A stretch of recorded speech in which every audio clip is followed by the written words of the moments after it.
حضرت ام فضل رضی اللہ تعالیٰ عنہ، یہ نبی پاک صلی اللہ علیہ وسلم کی چچی ہیں، جناب عباس کی زوجہ ہے۔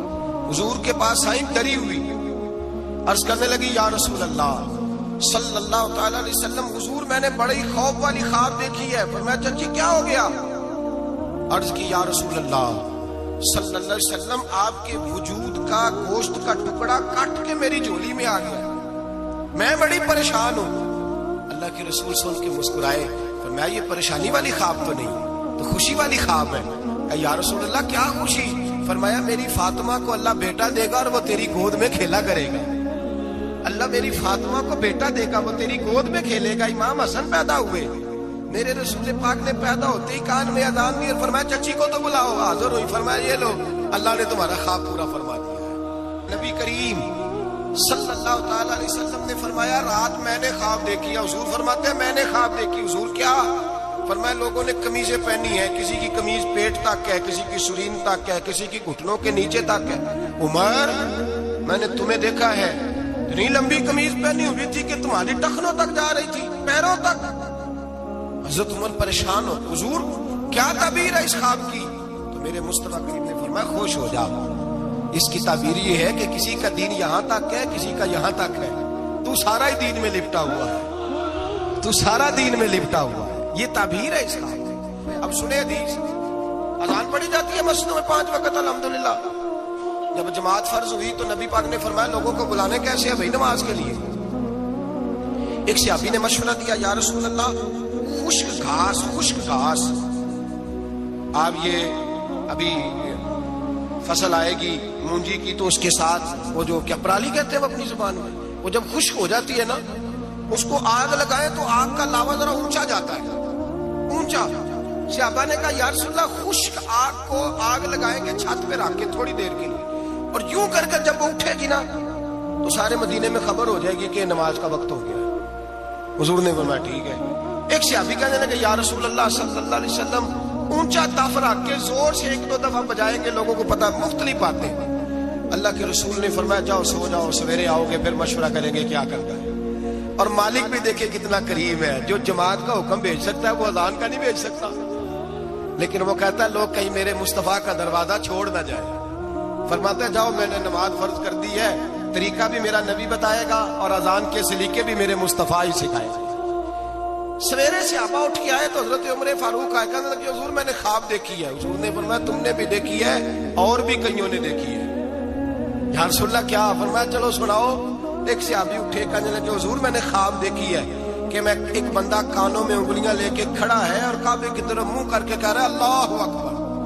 اللہ اکبر اشہد ان لا الہ الا اللہ اشہد ان محمد رسول اللہ حی علی الصلاۃ حی علی وہ یہ کلمات پکار رہا ہے۔ حضور نے فرمایا چل تو بھی سنا۔ کہنے لگا حضور سنانا کیا ہے؟ یہ جو اس نے دیکھا ہے وہی میں نے دیکھا ہے۔ تیسرے سے کہا تو بھی سنا۔ کہا حضور جو اس نے دیکھا ہے وہی میں نے دیکھا ہے۔ چوتھے سے کہا حضور میں نے بھی یہی دیکھا ہے۔ فرمایا تم نے دیکھا نہیں، یہ میرے رب نے تمہیں دکھایا ہے،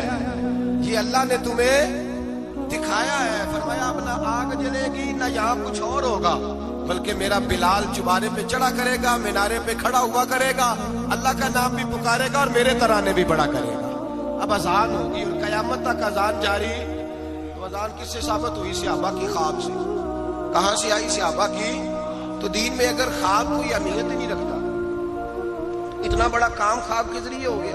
تو میرے بھائی خواب کی حیثیت ہے، خواب کو سمجھیں۔ امام سخاوی نے لکھا ہے، علامہ سبوری نے لکھا ہے، مولا علی شیر خدا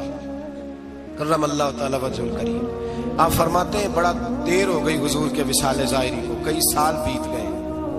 لنگ کئی مہینے تے برس گئے، تیری دید نو دیدے ہی ترس گئے۔ فرماتے ہیں دل کرتا تھا حضور کا جلوہ نظر آئے۔ دور تھا حضرت عمر کا، میں درود پڑھتے پڑھتے سو گیا، مجھے خواب میں رسول پاک کا دیدار نصیب ہوا،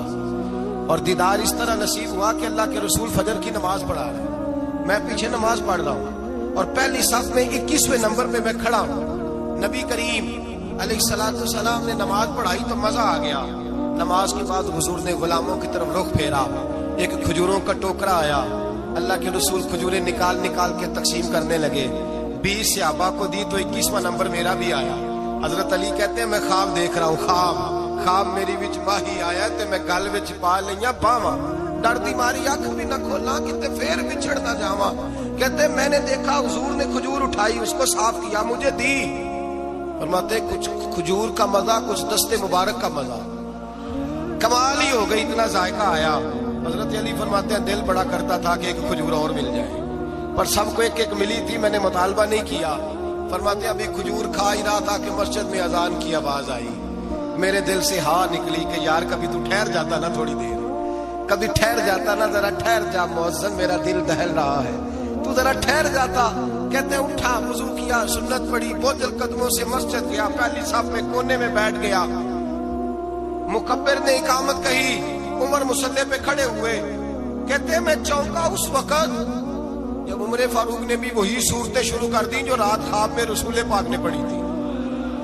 میں بڑا حیران ہوا نماز مکمل کر کے عمر بھی اسی طرح دیوار سے ٹیک لگا کے صحابہ کی طرف منہ کر کے بیٹھے جیسے نبی پاک بیٹھے تھے حد ہو گئی کہ کھجوروں کا ٹوکرا بھی آ گیا کہتے ہیں فاروق اعظم بانٹنے بھی لگے 21واں نمبر میرا بھی لگ گیا عمر نے کھجور دی تو ذائقہ بھی بڑا ہی آیا حضرت علی شیر خدا فرماتے ہیں حضور سے تو ادب کی وجہ سے مانگ نہیں سکا تھا عمر اپنا یار تھا ایک کھجور کھائی تو میں نے کہا عمر یار ایک اور دے دے تو کہتے ہیں فاروق اعظم نے ٹوکری میں ہاتھ رکھا کھجور صاف کی میں سمجھا ملنے لگی ہے عمر نے صاف کر کے اٹھا کے دوسرے صحابی کو دے کے کہنے لگی علی چپ کر یار اگر رات کو نبی پاک سے دوسری مانگتا تو میں بھی سویرے تجھے دوسری دے دیتا اگر حضور سے دوسری مانگتا تو میں بھی دے دیتا حضرت علامہ نورانی رحمت اللہ تعالی علیہ نے ایک دفعہ کہا کہ بھئی تم لوگ زیادتی کرتے ہو وہاں جن لوگوں کی حکومت ہے عرب میں ان کو للکارا کہا تم ظلم کرتے ہو یہ تمہارے عقیدے صحیح نہیں وہاں ایک شخص نے بڑی غلط کتاب لکھی تھی اس نے کہا تھا نبی پاک کا جو روضہ ہے گنبد ہے وہ سب سے بڑا بت ہے بہت بڑا علامہ نورانی نے احتجاج کیا تو شور ہو گیا کہ شاید پابندی لگ گئی ہے یہ مدینے نہیں جا سکتے تو صحافی جو ہوتے ہیں یہ بال کی کھال اتارتے ہیں نورانی صاحب ایئرپورٹ پہ تھے تو ایک صحابی قریب کیا کہنے لگا سنا ہے آپ پہ پابندی لگ گئی آپ وہاں جا نہیں سکتے آپ فرمانے لگے یہ میرا اور میرے خدا کا معاملہ تم کیوں پوچھتے ہو میرا اور میرے رسول کا معاملہ تم کیوں پوچھتے ہو چھوڑو لگ گئی حالانکہ علامہ نورانی کے والد کی قبر جنت البقیع میں ان کا سسرال مدینے میں نورانی صاحب کا نکاح مدینے میں ہوا تھا مولانا فضل الرحمان علیہ رحمہ کی صاحبزادی علامہ ضیاء الدین مدنی کی پوتی ان کے گھر تھی ان کا آنا جانا تھا بود و باشی عربی تھی بہت بڑے وہاں کے وہ باشی تھے بہت سارا ان کا خاندان نیشنل تھا عرب کا جناب پہ پابندی لگ گئی کہنے لگے یار میرا اور نبی پاک کا معاملہ ہے تم کون ہوتے ہو لیکن بات چھوڑ ہی نہیں رہے تھے بار بار بات ہوتی وہ کہتے تم کوئی اور سیاسی بات کرو ملک کی بار بار بات ہوتی